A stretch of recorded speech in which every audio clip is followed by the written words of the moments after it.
Fabulous.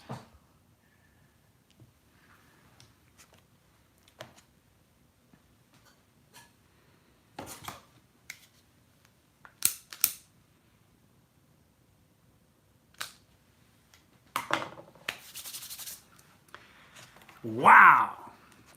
We are holding. So deep. So deep. We're on Daf Samech Gimel, 63 of 64.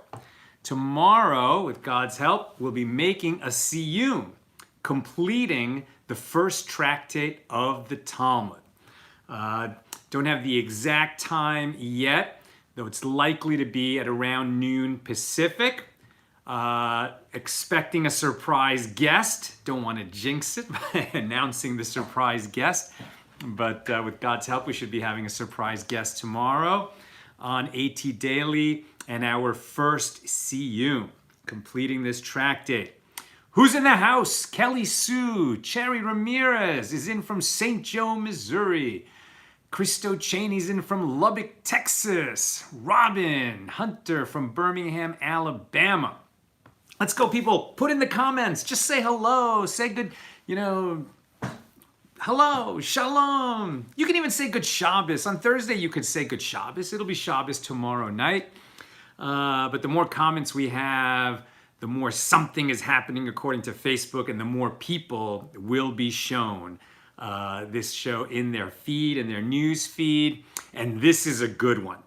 As we approach the end of the first tractate of the Talmud, it's almost like the sages feel, the gates are closing and they've got to throw in, the best and most powerful wisdom before the gates shut on our first volume of the Talmud. And so we're going to encounter some doozies, some absolute pearls, wonders and pearls of wisdom as we approach the end of our tractate. This is Berachos, blessings. We're near the end of the tractate, which means we're near the end of the last chapter, chapter 9, which is specifically about blessings in specific situations.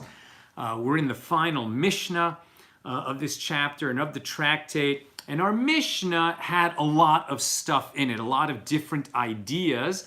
And today we'll be hitting the last of those ideas. So you will recall, the Mishnah, by the way, was way back on page 54. So we've been doing Gemaras on this Mishnah, commentaries on this Mishnah for almost 10 pages. Usually you'll get a Mishnah more often than that. But it was such a big Mishnah, there was so much to say on it. Yesterday, as we signed off, we were learning that we do not use the Temple Mount as a shortcut. I mean, it makes sense, right? That's the holiest place on earth. We don't just cut across because we want to get to the other side of the Temple Mount to meet our buddy over there.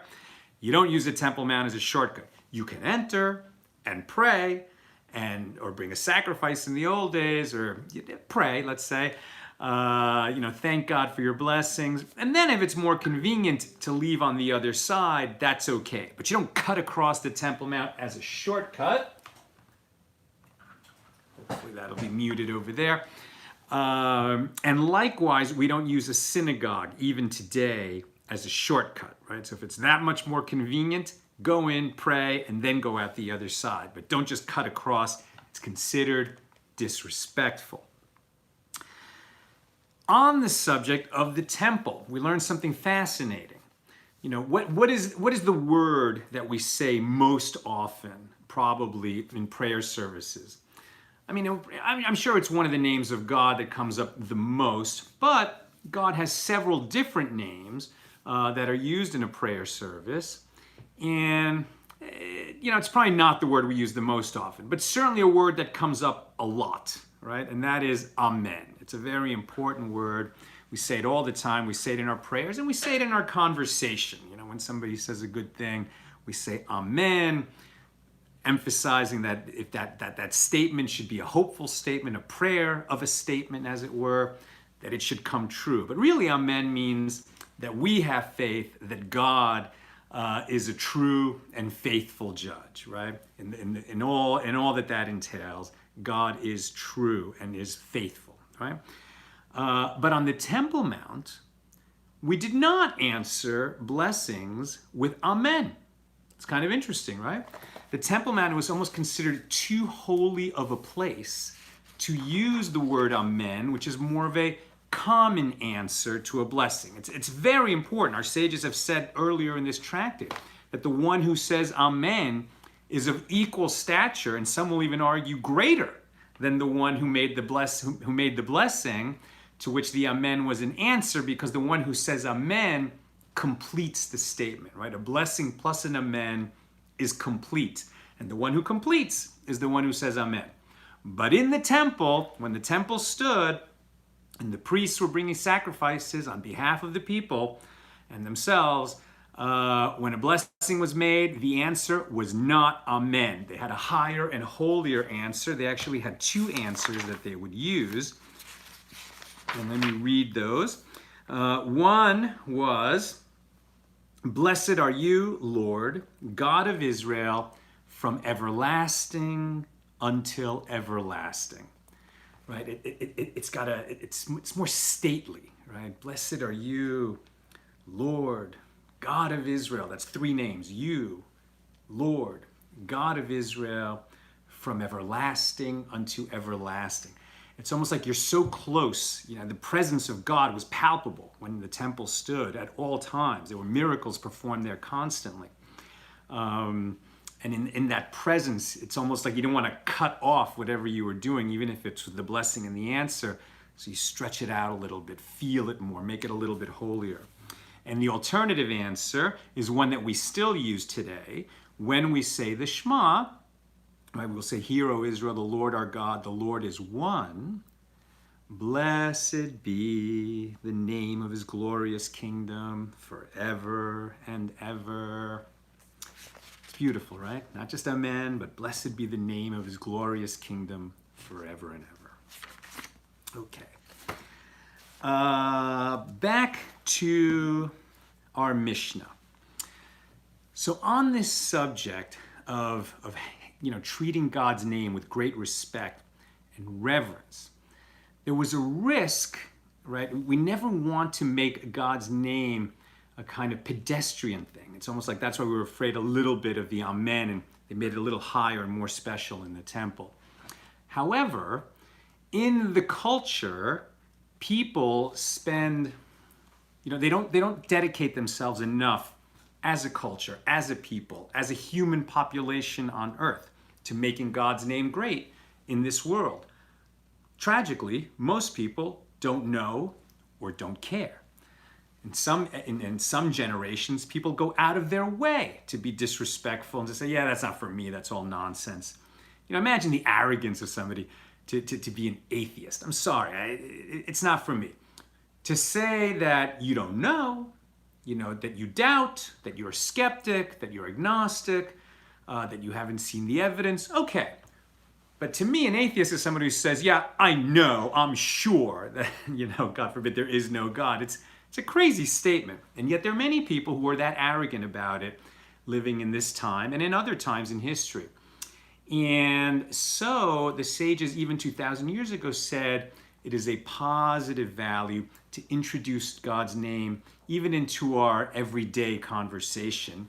And they do that by way of greetings. We mentioned this 9 days ago when we were looking at this Mishnah for the first time, that, for example, even in English today, when you say goodbye to somebody, what that word really means is "God be with ye." Right? Goodbye is a contraction of "God be with ye." Hello, not so much. Though I think it's related to hallow. But if you Google it and look online, I looked at a bunch of sources, it seems like the etymological history in English, the English word hello is related to halu, or it's kind of a hailing type of word. However, to say to somebody peace, or peace be with you, shalom, peace be upon you, any version of that is using God's name, because shalom, peace, is one of the names of God.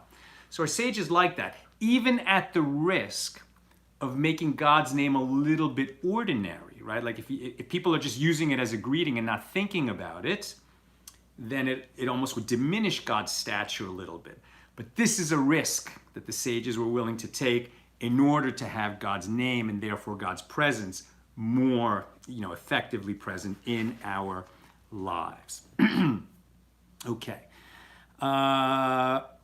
So on this subject of introducing awareness of God into the world, right? Our mission as Jews is to make this world a home for God. That is actually the Jewish mission. But Hillel the elder noted that some generations are more receptive to Torah, to awareness of God, to the tradition, the teachings of God and God's Torah. Some generations are more receptive to it than others. So, when a generation is receptive to Torah, I didn't put on, sorry, the do not disturb. Oh, I did put on the do not disturb and somebody called twice. Sorry about that. So when a generation is receptive, so we disseminate Torah, right? If the generation is receptive to it, we go out of our way to share Torah with the people. I would say that this generation is receptive, and here we are. Well, look at all of you. It's wonderful. We're sharing Torah using, this very advanced medium, social media. If you could see me here, I've got 2 phones going, so we got YouTube and Facebook. And thank God, it's amazing. Bless you, God. We've got, an average of about 2,000 to 3,000 students a day watching these shows, so that we have our Torah class together, our Daf Yomi class together on AT Daily. It's magnificent that this is happening. If a generation is not receptive to Torah, so then the people who know Torah, who carry Torah, should actually gather together, right, and make sure that they preserve the Torah so that it'll be available when the next generation comes along that is more receptive to it. And we see, of course, both of these modes in action, right? In the Torah world, there are some groups that they're just, they're very insular. They're just Torah scholars hanging out with Torah scholars, studying all day long. Beautiful. They're doing their job. And there's others that take that kind of knowledge and that kind of depth, and they're, really amazing, great, gifted teachers, and go out into the world and share it and make it available to everybody who is thirsty for it. And we really need both modes so that Torah is preserved and always growing, and keep that core strong, but also get it out to the people as much as possible so that everybody can benefit from it. Bar Kapara, who we met yesterday, right? Bar Kapara, who spoke little, but his sayings were so valuable that the expression was he sold what was it? He sold words for dinars, right? Devarim for dinarim, probably. That might be the translation, right? But he sold his expressions for good money, right? And whether he actually got money for his sayings, the fact is they were considered so valuable by everybody.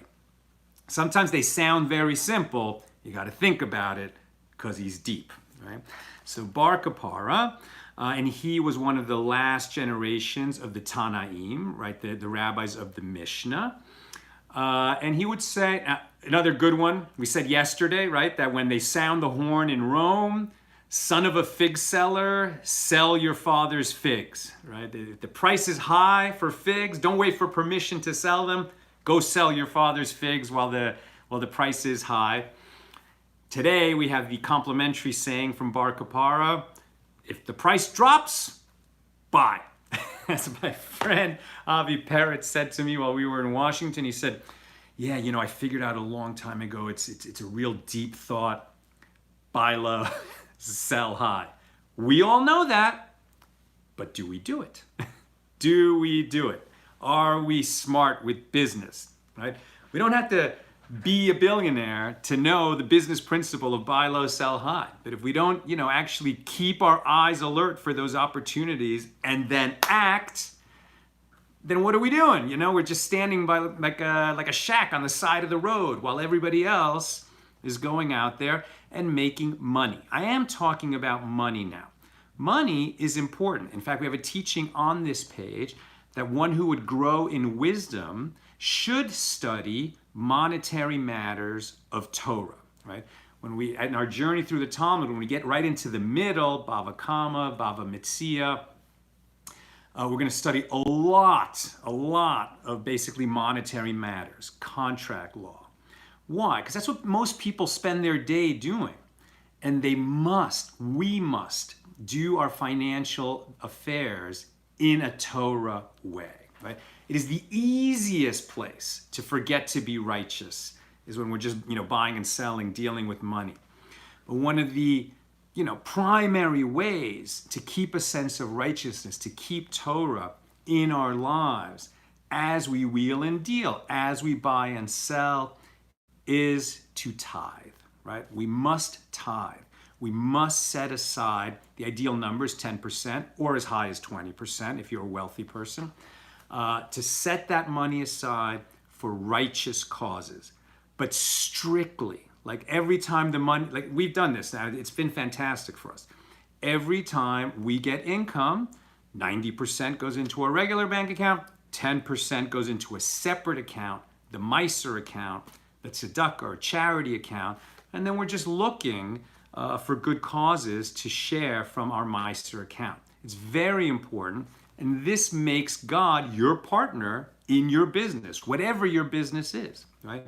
And once God is your partner because you want your money to do good in this world, okay, so then you have to treat your money responsibly. And as Bar Kapara says, if you see a chance to buy low, so you buy low, you do it. And if you see a chance to sell high, so you sell high, because you have a responsibility to the causes you support to do a good job with your own financial affairs, right? You can't be lazy with your money because you are supporting good causes. But if you're not strict about it, if it's just kind of a casual, there's some things I want to, there's causes that I believe in and I'll give when I get a letter in the mail, not good enough. You got to have that separate account, 10% or more goes in, and then by the end of the year, you got to liquidate what's in that account. That's how tithing works properly. Okay, Bar Kapara also said, now this is a saying we've encountered in Pirkei Avos, right? Sayings of the fathers or chapters of the fathers. Where there is no man, be the man. Today could be easily translated as where there is no mensch, which means human, like a human with dignity and with good morals, right? Where there is no mensch, be the mensch, right? In a situation where there's a group of people floundering because they lack a leader, somebody to set an example, set the example. If you see a problem that's not getting fixed, so you're the best situated to fix it. Where there is no mensch, be the mensch. That's Bar Kapara. Abaye adds to Bar Kapara's wisdom, saying, and it is also true that where there is a mensch, there do not be the mensch. That's worth pausing on for a second. What's he saying? I mean, doesn't the world need more mensches in every situation, in every place, in every endeavor? The more mensches, the better, right? The more people behaving with dignity and high morals, the better. But in terms of leaders, right, if somebody's doing an effective job, and let's say you think you can do an equally good job, okay, so maybe you're a person who is very comfortable in the spotlight and is always seeking the spotlight. I'm such a person. I would say I enjoy speaking publicly. It's a rush for me. So I have to remind myself, we're in a group discussion, let's say, and other people are sharing the ideas, and I have an idea, my mind is racing, I want to share my ideas, So sometimes better to hang back. Let somebody else get their ideas out. If they're doing a good job, so hang back. Make sure that if I have something valuable to contribute that no one else is contributing, okay, I should add it. But, let other people enjoy the spotlight. And if a situation is well under control, they've got a good leader, perhaps it's a signal to you that there's another area where you're more needed, right? They need your leadership in some other area. See if instead of jumping into this conversation, there's something missing somewhere else. And that's where there is no mensch, and you should go be the mensch. Okay, Bar Kapara also says, what is a brief passage of Torah on which all the fundamentals of Torah depend? In other words, what is a verse in the Torah which essentially sums up the whole Torah? Yeah, I'll pause for a moment. What comes to mind for you? It's a great question, right? If you're going to point to one verse in the Torah, and we're not like our sages. Our sages had the entire Torah memorized. In fact, they had the whole Bible memorized. In fact, most of them had the entire Mishnah memorized, and later sages had the entire Talmud memorized. It's extraordinary. It's unbelievable they had memories like that. But they did. They had the entire scripture at the tip of their tongue at all times. Most of us are not like that. Still, we have some favorite Bible verses. Does anybody want to jump in there in the comments? What is a verse or an idea from the Torah that to you sums up the entire Torah? I know it takes a while to think and to type and to get it into the comments. And there's a delay between when I speak and when you hear it that's as long as 12 seconds. So I'm babbling to see if somebody will make a suggestion here in the comments. I'm not seeing one come up. Okay, what came up to mind for me, if I was just going to guess, I would say, well, what about the first commandment, right? I am the Lord your God. It's not even a commandment, but this idea that God is before us, right? That the idea of the first commandment, right, is that God is before us always. Beautiful. Soren Kirchner says, thou shalt love God. Fantastic. I mean, that's certainly the one we say morning and afternoon. It's the essence of the Shema. After we declare God's oneness, the first command in that prayer is, and you shall love the Lord your God with all your heart, soul, and resources. I think that's terrific. It's a little bit, and then the next part is implied, right? Because that you shall love God, could you do that in a cave, right? Just by yourself, be a hermit? Presumably you could live in a cave like a hermit and love the Lord your God with all your heart and soul and resources. But I think what naturally follows from loving God is that you would love the creatures as well. You've got to engage in this world. Judaism, all the teachings of Judaism, not just for Jews, but for all people, are very antithetical to being a hermit, right? And to depriving oneself of contact with others and the pleasures of the world. We're absolutely meant to engage in the world and with other people and be in relationships. So Bar Kapara says that the verse on which the whole Torah can be summed up, on which everything depends, is from Proverbs 3, verse 6. In all your ways, acknowledge him, and he will direct your paths. Isn't that gorgeous? You've got to have a relationship with God, but once you get real and comfortable and make that a presence in your life all the time, so then God will direct you, right? It's almost like you won't be just always living in an embrace with God. You'll be comfortable with God, and then God will be behind you and sort of, let you lead, but always be there for you and point you in the right direction. Again, there's an image that we've had over and over again in Berachos is the parent and child, right? So if we acknowledge that God is a parent, that God loves us, that we got to love God, then we're going to be in a good relationship, we're going to be healthy, we're going to have more wisdom, and we're going to know where to go in this world. He will direct our paths. And on the subject of children, of parents and children, Bar Kapara says, teach a child a clean and simple craft. I want to make sure that's Bar Kapara. Yes, Bar Kapara said, teach your child a clean and simple craft. And what is a clean and simple craft? Cutting gemstones. There it is in the Talmud. There's so many traditions, right, of Jews being jewelers, right? I don't know if the word jewel is related to Jew. I'm not sure. Probably not. But it was a good job for Jews, especially when we were being thrown out of so many different countries for different reasons, all the anti-Semitism, the persecution, to have a craft that's associated with portable wealth. And there's no wealth that's as portable as precious stones. It's the most portable wealth, right?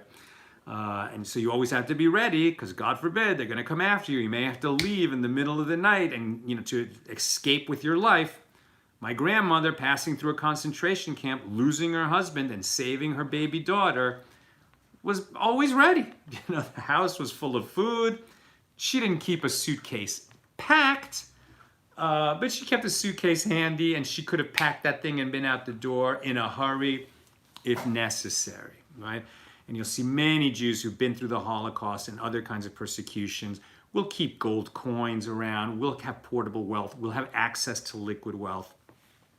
But not only to have the portable wealth of gems or something like that, but a skill, a portable skill, right? Because any culture in this world values gems, right? And somebody who can handle and cut gems, that person is going to have a job anywhere that he goes.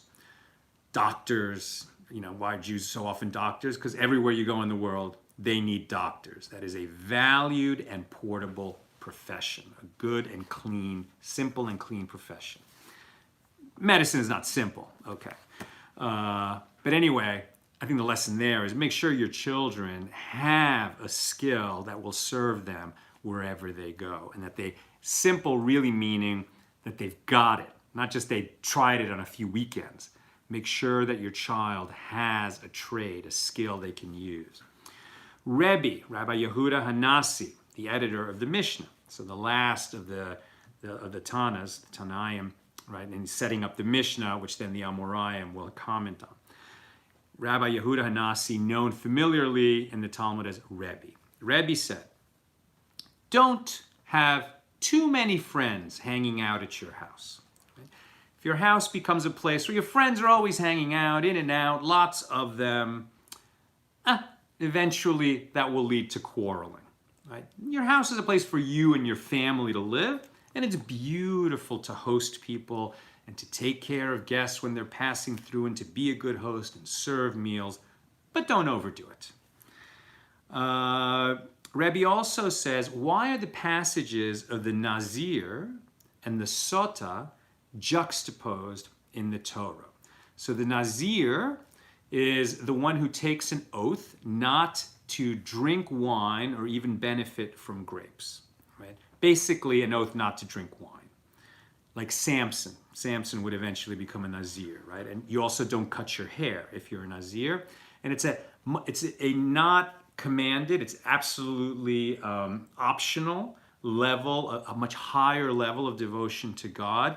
And our sages actually look down a little bit on the Nazir because he's too extreme.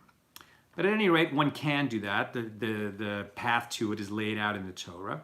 And it is juxtaposed to the Sota. So the Sota is the wayward wife. The wife who becomes, the husband becomes suspicious that his wife has committed adultery, that she's been with another man, right?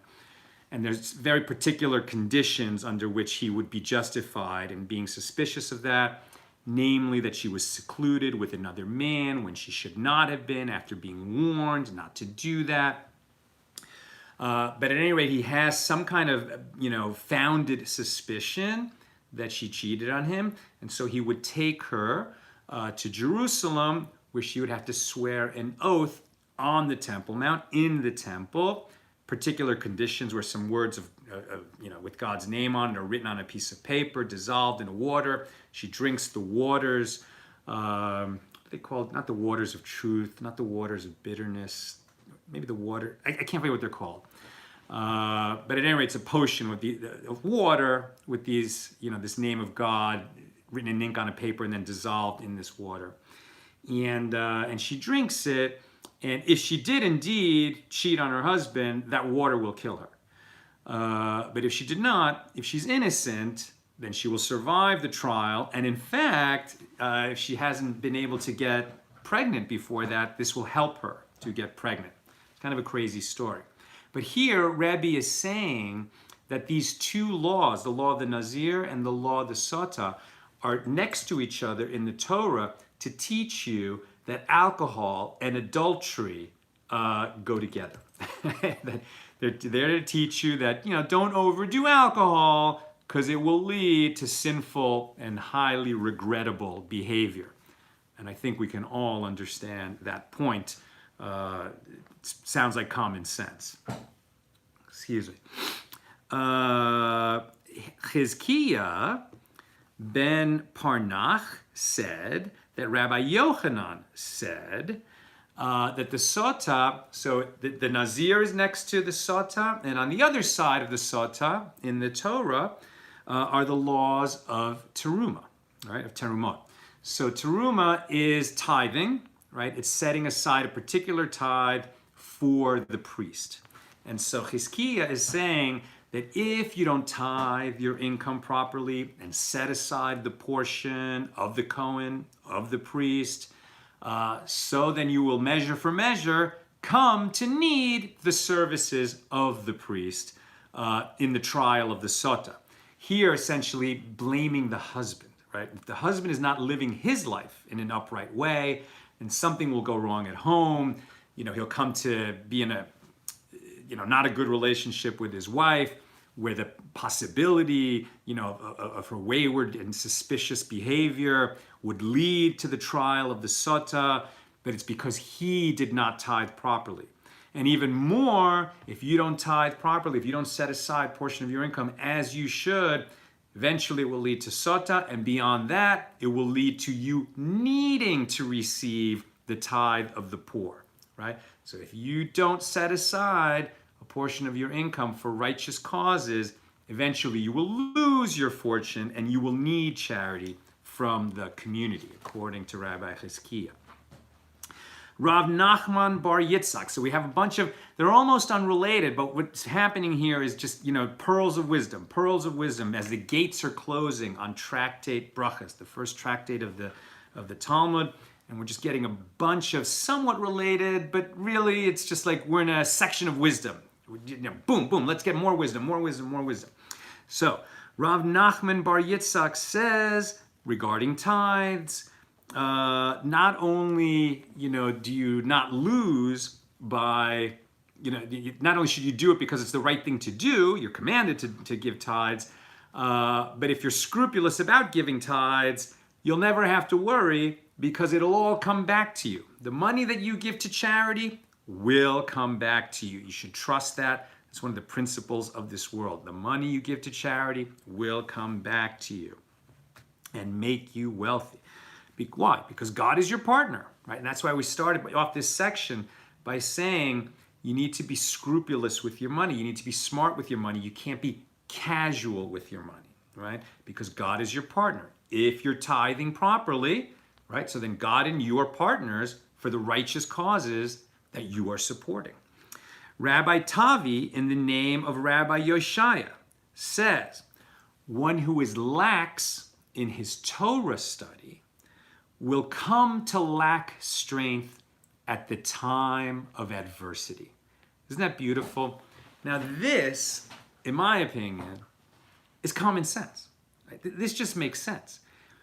The more you study Torah, the more God is real to you. Right? The more in relationship you are, the more you understand how the world works, the deeper your faith becomes.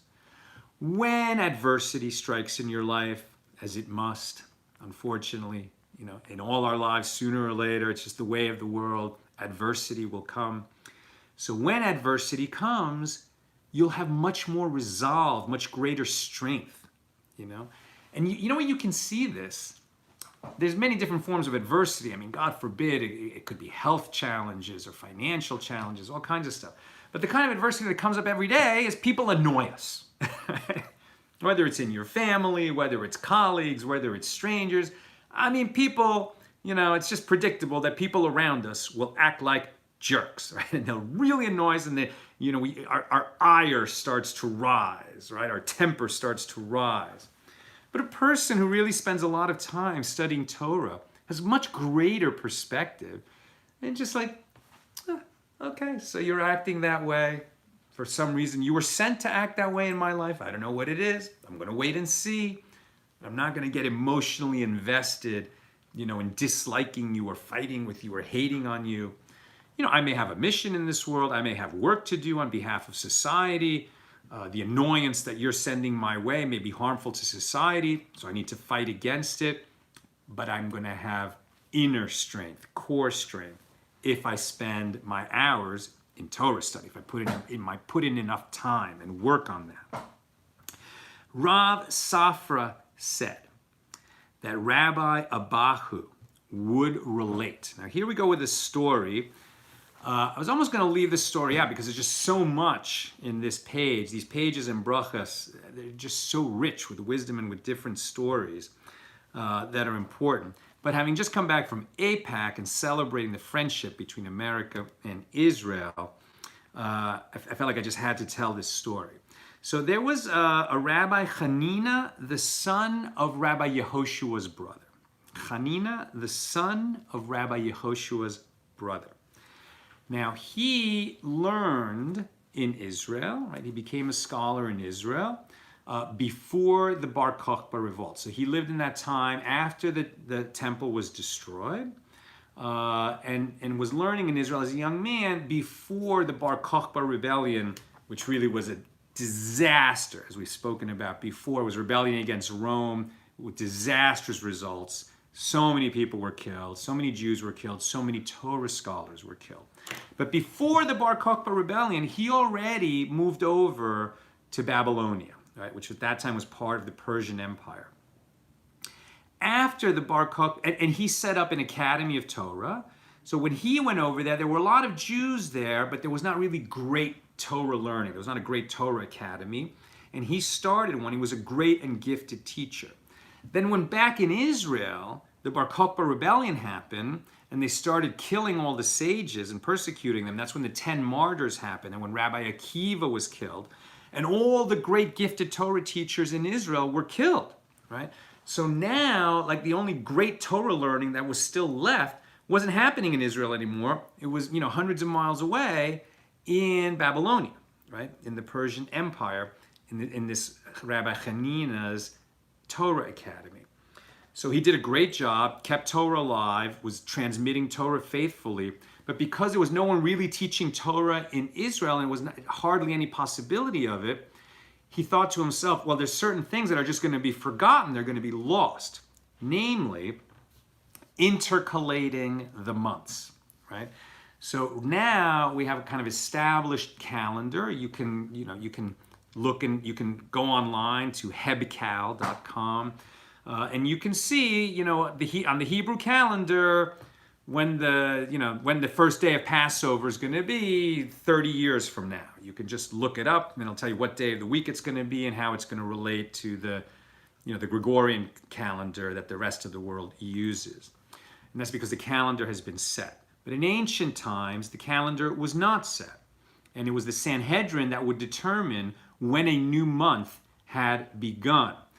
On the basis of what? That witnesses would come and testify before the court that exactly that sliver of the moon that signified that a new month has begun, right? Because the new month begins with a new moon, when the moon is absolutely, there's no sliver of white to it. When you finally see that little sliver, it meant that the first day has already come. And then they testify that and they say, okay, that's the first day. The calendar turned over last night and now we're in the first day. And then the court would say that, and then the word would go out from Jerusalem that the new month has begun. Or if the witnesses didn't see that, then the new month would begin the next day, like one day later. Right? And so no one was really sure when the new month began until the court declared it so and the word went out from Jerusalem. Well, now there were no sages left in Israel to do that. They weren't intercalating the months in Jerusalem. And so Hananiah did something in Babylonia that he shouldn't have done. Because only the Sanhedrin in Jerusalem is supposed to declare that a new month has begun. But he said, okay, but the Jews over here need to know, and more importantly, the process needs to be known. So I'm going to just do it over here where it's safe. It's not Jerusalem, but we'll preserve Torah learning and the Torah process of declaring the new month. He started doing that. He was doing that for a while. Meanwhile, it turned out there was Torah learning going on in Israel. Secretly, a few of the sages had survived those purges of the Romans, and they had been teaching Torah to to a new generation, and it was good and valuable and high-level Torah. So eventually, they sent two of these students who were gifted out to Babylonia to tell this Hanina that, hey, there is a new generation of Torah scholars in Jerusalem. And at first he was very happy to see them, and they honored him and the learning that he was doing and passing on, and how great this Torah Academy was in Babylonia. But then they started contradicting him, and what he would say was impure, they would say was pure.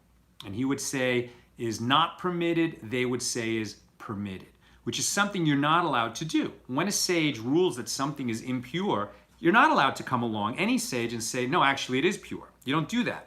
But they had been instructed by their teachers in Jerusalem to do that in Babylonia. And then when he challenged them on that, what are you doing? How can you do that? He said, our masters in Jerusalem sent us, and they did this publicly, to tell you that Torah is alive and well in Jerusalem, in Israel, and you cannot be declaring new moons, declaring new months out here in Babylonia, because that's something that can only be done by Torah in Jerusalem. And the source for that is from Isaiah chapter 2, verse 3, a very famous verse. For out of Zion shall go forth the Torah and the word of the Lord from Jerusalem. Right? Jerusalem is the eternal capital of the Jewish people. Torah, the center of Torah, has to be in Israel, and in the center of Israel, in Jerusalem. Right? The connection between the Jewish people and Jerusalem is forever. And you can't make the center of the Jewish people somewhere else just because we live in a time, or they lived in a time when it was almost impossible to get to Jerusalem. Of course, we've had times like that, right? From 1948 to 1967, we couldn't get to the Temple Mount. We didn't have access to the Western Wall. 1967, from 48 to 67. And then, thank God, that war happened. Now, the Jews control the Temple Mount, the Western Wall. And of course, this is one of the only times in history when all three religions, can have free access to the Temple Mount. We need to understand that connection. It's forever. Here it is in the Talmud. Jerusalem is the center of the Jewish world, and from there comes Torah and all its related teachings. Even though there are magnificent centers of Torah learning around the world in many, many countries. Thank God we have so many Torah centers of learning around the world. But everyone's ideas and minds and hearts are turned to Jerusalem. Rabbi Yitzchak said, and the Lord spoke unto Moses face to face. From this we learn in a midrash that God said to Moses, you and I are learning and we're enjoying it. And when you turn around and teach this Torah to the people, you must do so with a cheerful face. Right? The idea of the fire and brimstone preacher, there are times when you need to, point out to the people that they have gone astray. And certainly they have the image of prophets, who with great anger and vim and passion tell the people that they were doing wrong. Nonetheless, the basic mode of teaching Torah has to be, according to Rabbi Yitzchak, with cheerfulness. On the day of Moses' death, he said to the people, today you have become a people unto the Lord your God. What? Today? On the day of Moses' death? 40 years earlier, they had stood at Sinai and received the Torah, and all those people, God had appeared to the entire people. That was the day that we became a people unto the Lord, right? What does Moses mean by that? What do we learn from that? We learn that any time that people are learning Torah and it is dear to them, on that day, the Torah is being given to all of us, right? Anyone who values Torah, Jew or not Jew, anyone who values Torah, anyone who values these teachings and considers them dear, the Torah is being given to you today. It is a current, present thing. Rabbi Yossi ben Hanina said that to learn Torah properly, one must do so in a group. And one who learns alone will eventually become foolish. Right? So of course there's a lot of studying that we do on our own, and that's good. You have to do studying on your own, you have to do the reading. But you can't only learn Torah on your own. You've got to regularly learn Torah with others. Right? Here we are, we're doing it together, it's live, you can comment, thank God. If you're Jewish and you're looking for a study partner, I highly recommend Partners in Torah. Beautiful organization. We'll set you up with a weekly study partner by telephone. That's partnersintorah.org. And finally, Resh Lakish said, and Rabbi Shimon ben Lakish, very colorful character. We'll encounter him quite a bit in our journey through the Talmud. Had a very non-Torah oriented youth, was involved in all kinds of unsavory practices, but was fortunate to bump into Rabbi Yochanan, who brought him under the wings of Torah, as it were, and they became great friends and learning partners. And perhaps even all that sinful youth that Resh Lakish, participated in, he turned all those sins into merits when he not only made a great teshuvah, not only made a great atonement, but used all that he had learned, to have a wonderful perspective on the beauty of Torah, and was able to really learn and teach and capture these teachings. And eventually he died before Rabbi Yochanan, and Rabbi Yochanan was like, he lost all desire, all appetite for life and even for Torah, because his friend was gone. Resh Lakish was that kind of a Torah giant. So we'll finish today with Resh Lakish saying that matters of Torah are only retained by those who kill themselves over it. Right? This is not a casual thing. Learning Torah is not a hobby. Right? It's something that you really need to kill yourself over.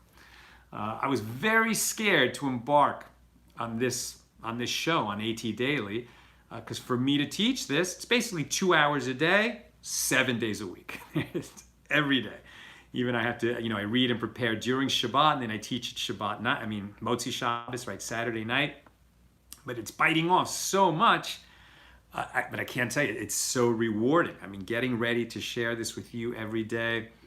So to some extent, I can identify with this, and I feel like I'm learning much more than I learned my first time through the Daf Yomi journey. Because it's one thing to learn, it's another thing to learn it in a way that you can teach it, right? So whatever the challenge is that you need so that you can say, I'm killing myself over it, right? I'm working for this. That's what it takes. If you do that, you'll retain so much more. The Torah will not just, go through your ears, but it'll go through your heart. And it will leave a beautiful residue in your heart, right? And the proof for that, it's very interesting, it's from Numbers 19:14. It's like a very, it's a kind of law that doesn't sound like so emotional and poignant. This is the Torah when one dies in a tent, right? So there's a bunch of laws about what happens when a person dies in a tent, and do the other people who enter that tent where there's a corpse contract ritual impurity. It's a bunch of technical laws. But Resh Lakish looks at that and he says, this is the Torah when one dies in a tent. And we know that the metaphor of being in tents, living in tents, goes all the way back to Jacob, right? So who was different than his brother Esau. Esau was always out in the field hunting and pursuing pleasure and food. And Jacob was one who dwelled in tents, meaning he was learning Torah with his father and with his teachers, right? So this idea of being one who's willing to spend time indoors, wrestling with the books, one who, this is the Torah, one who dies in a tent, right? This is the Torah. One who dies in a tent will have that Torah in him. That's what I've got for today.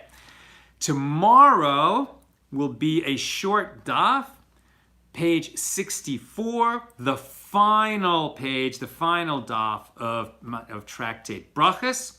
With God's help, we'll be making a siyum tomorrow. It's a beautiful little ceremony. We'll say some blessings. We are expected to have a surprise guest, not yet announced, but he should be here tomorrow. God willing. And then we'll sort of wrap up this volume and consider, reflect on how does the end of the tractate connect to the beginning of the tractate. I think our takeaway for today, what did we learn today? I mean, really, it's what Resh Lakish said, right? When you get in, when you really wrestle with Torah, and you do it because you love God and want to come closer to God, but not for the purpose of becoming a hermit in a cave, but rather because you want to grow in wisdom so that you can be a bigger and better contributor in your world, to your family, to your friends, at your workplace. So if that's your desire and you work for it, so you will make that improvement. You will be more of a mensch. And where there is no mensch, you'll be the mensch. That's what we're all about. Gene Rogers says, I'm a Christian who's learned so much in the last week that I have found you. I now say that donkey was eaten by a lion. Donkey was eaten by a lion. I think I love that, but I got to think about it some more. My pals, it's great to learn and to be with you. Tune in tomorrow. Could be at 10 a.m., could be at noon, maybe a little after noon. I think the latest we'll be on tomorrow is about 12:45 Pacific. I'm not sure what time it's going to be. A little bit depends on our surprise guest. But tune in tomorrow for the siyum if you can live, and otherwise watch it afterward. But like I said, should be early afternoon, very early afternoon or late morning Pacific time. Sending you big love from the West Coast.